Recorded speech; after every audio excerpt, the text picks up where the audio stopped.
Hey y'all, it's Stephen Van Kampen-Lewis, and today I'm transitioning the orchids outside to their new home in my garage, actually.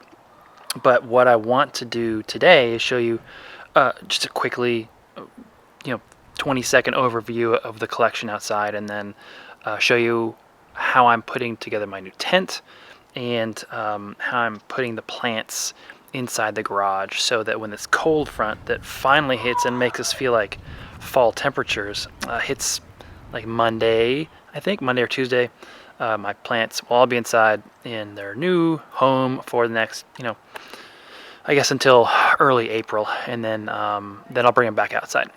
Anyway, I'm not going to show you moving them. I'll just show you the sort of before and after, and talk a little bit about the tent, and then talk a little bit about what I'm going to do with the shade cloth in, once all the plants are moved out.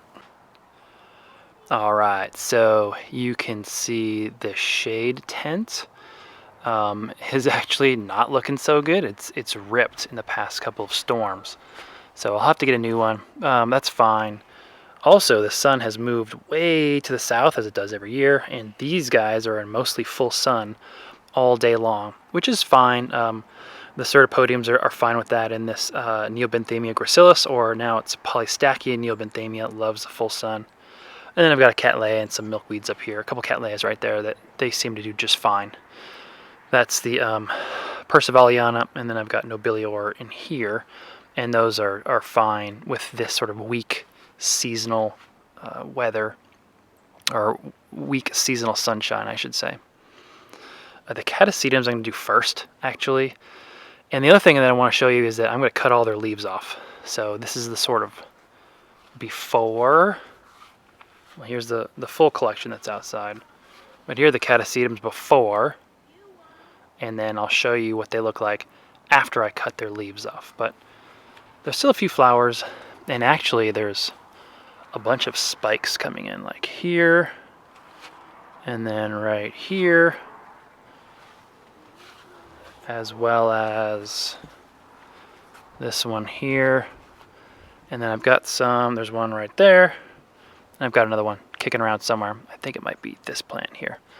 But what I'm going to do is I'll cut the leaves off, get them in their winter home, but I'll separate the ones that are spiking from the ones that are not, so I pay a little more attention, keep them separate, and just sort of watch them as I'm moving them so I don't snap any spikes. Also, I've let these go dry. We've had some cold nights lately, so I haven't watered them in a while, but of course some, it looks like, have some water in the bottom, and then others are totally dry. But regardless, the combination of cool nights and drier conditions around the roots, at least for most of them, means that these plants are getting ready for dormancy. And since I'm going to cut the leaves off, it doesn't really matter if they're ready, because I have to cut the leaves off in order to make them fit in their winter home. Also, you might be able to notice that the whole contraption is leaning, and that I have this brace here to make it not fall down. And since I'm on a pretty strong hill, so just gravity sort of pulls things down. And these braces, which I thought would help, are useless. So like, I can move that. So what I'm going to do, not in this video, but in another video, I'm going to show you how I'm going to reinforce this. And basically I'll take these off and actually screw them in, and then add another brace. So each will have two braces. Each corner will have two braces. Also, I'm going to put another another conduit across here to support this middle section of where the plants are hanging. But again, that's a different video.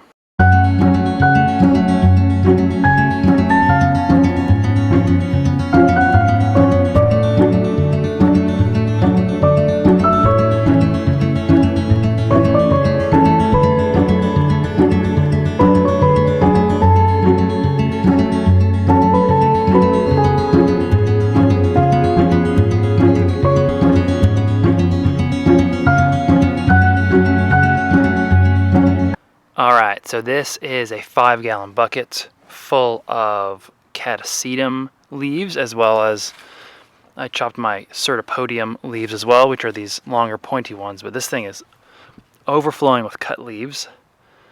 And here's the big reveal. Everybody has a haircut and is bald like me now, so yay for that. These are the certipodiums. I cut those leaves off, and I cut these ones off.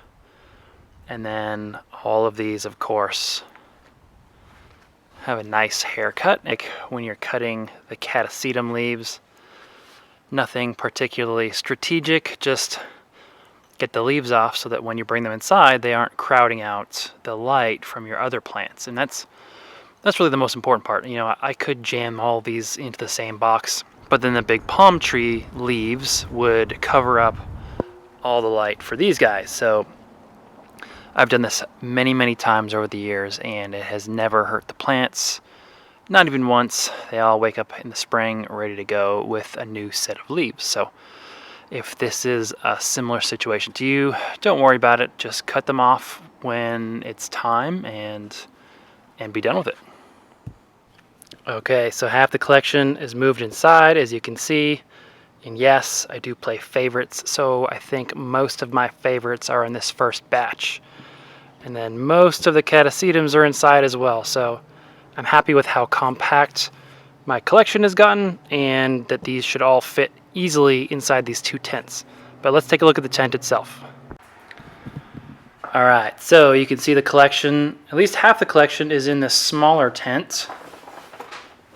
This is the same one that I had last year. It's got 3 metal racked levels here, and then it's just this sort of jigsaw of stuffing plants in as close as possible in angles that the leaves will still get the sun, or I guess the light that they need.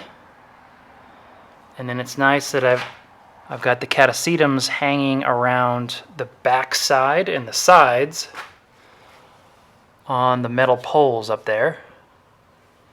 And then, of course, I've got the 2 lights. So surprisingly, last year, this one light here was enough to not only keep everything happy and healthy, but to actually have this Nobilior bloom. And Nobilia, of course, needs tons and tons of light, so I was really surprised.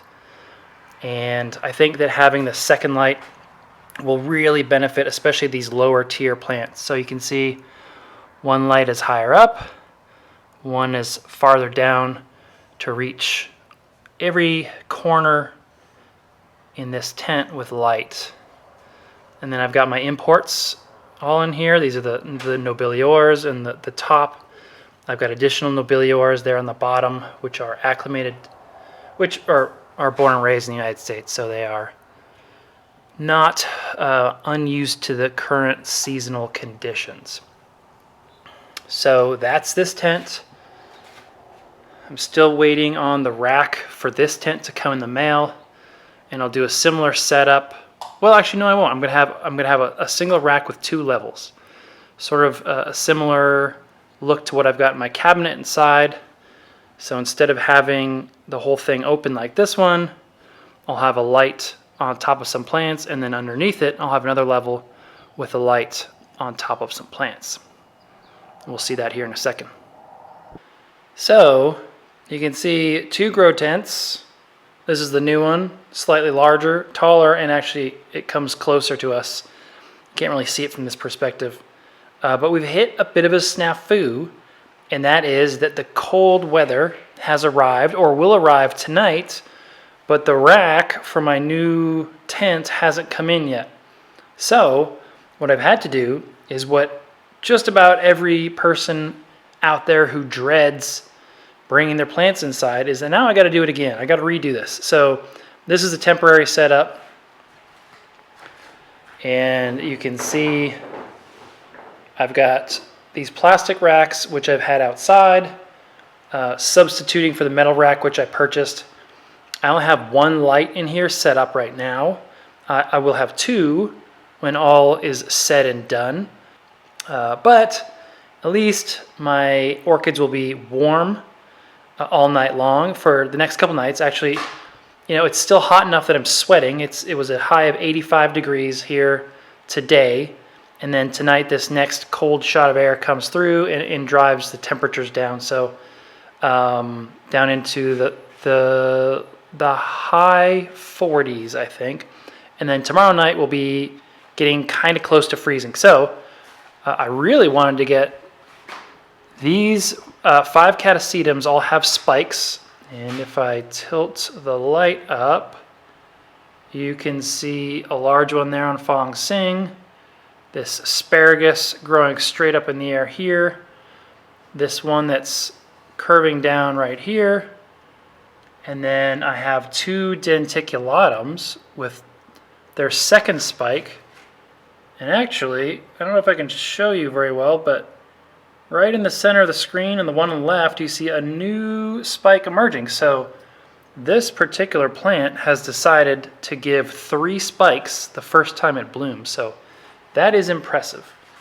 Also, the sun has just gone down, and this Brassavola nodosa is just so intensely fragrant, and you can see it's just oozing delicious smelling liquid there from the throat. And then I found a late season Cattleya labiata bloom.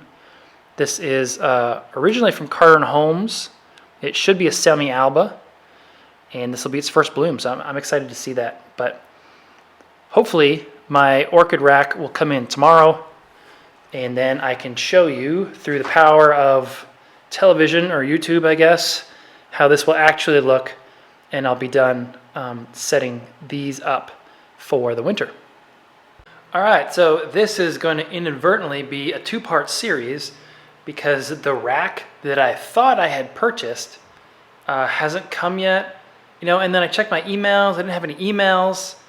And so I think maybe what I did is I thought that I bought it, but then didn't maybe press send or purchase whatever final button I needed to press when purchasing the rack. So, I always like to show you the good, the bad, and the ugly of orchid growing. And sometimes the best laid plans don't work because maybe they're not the best laid plans or the execution is wrong. Anyway, so right now I have my plants here on sort of on 2 benches in a single level. And then here, so these ones will stay as they are. But then this monstrous bush here, which is Polystachya neobenthamia, needs to fit in here in a 2-level system. So I'm going to give it another day to show up. The temperatures are not super cold anymore. So I can get this bush-sized one back out into the shade house for now, and then order this double-leveled rack, and I guess give you an update next week when it's finally done. So sorry, y'all. I was hoping to have this in a better state than it is, but these things happen. So I hope you have a great weekend, and I'll see you next week.